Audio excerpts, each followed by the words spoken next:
Hello and welcome to the Marketing Women podcast. I'm your host, Anusha, Kannan, and it is great to have you here. Are you looking to move into marketing or want to learn marketing from scratch? We discuss all things marketing, analytics, business, personal branding, AI, and much more in a way any layman can understand. If you're new here, make sure to follow along and get on that email list by visiting anushakannan.com/email list to receive newsletters from me twice weekly. Follow at Anusha Ramesh Kannan on TikTok. Tag us on your stories. Would love to see that. And now let's dive in. Welcome back to this week's episode. In this week's episode, we are going to talk about two of my favorite things in the entire world, marketing and data, and how to be data-driven without losing creativity. So I'm someone that loves spreadsheets, I love metrics, but I'm also a very creative person, at least in a certain way. And I know that a lot of people say, you have to be an analyst. At least to me, a lot of people say you have to, stick to being an analyst, hone your skills in that one, and then keep pursuing that. And then I'm like, no, but I'm also creative. I also love data. I also love numbers. So I'm going to show you that you can have both, and I'm going to show you how. So let's talk about the elephant in the room, data. Everyone says data is king, but if we're not careful, it can start to feel like it's the only thing that matters. And in marketing, creativity, often it takes a backseat to the numbers or vice versa. And I think that's a mistake because data gives us clarity and creativity gives us connection. And I don't think one can live without the other. Because without data, we're just guessing. Without creativity, we're just boring. The real stuff is when you combine the two. That's what today's episode is all about. So let's start here. Data tells us what's happening, but stories, they tell us why it matters. So before you think about numbers, think about your audience. Who are they? What are they struggling with? What do they care about? For example, let's say your data shows that 70% of your website visitors drop off after 30 seconds. Now, that's a good information to have, right? But instead of immediately brainstorming tactical fixes, like redesigning the page, ask yourself, what story am I telling or not telling that's causing this drop-off? See, stories drive human behavior. Data can tell you what kind of story is needed, like the right story, but your creativity is what actually brings it to life.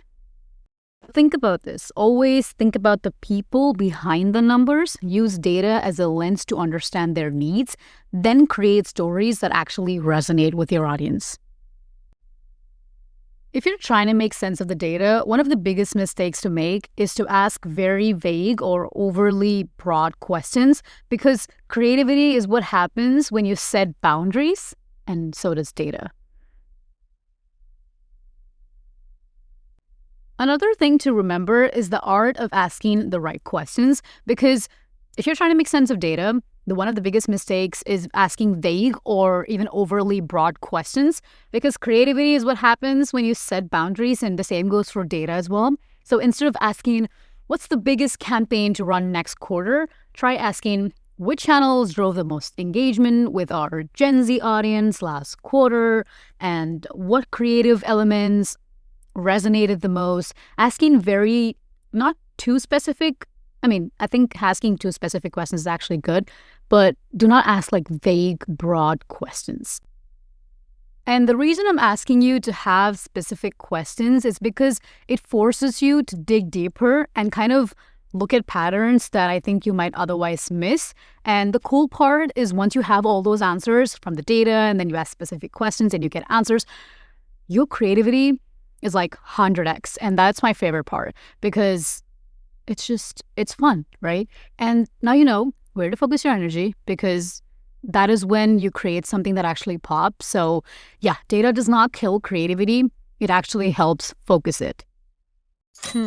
That's really interesting, but hold on a second. I've got something just as exciting to share with you. Elevar Gazette is your go-to newsletter for elevating both your personal and professional life. Every Sunday, get tips on achieving balance and personal growth. Every Thursday, receive career advice, marketing strategies, and professional development insights, and much more.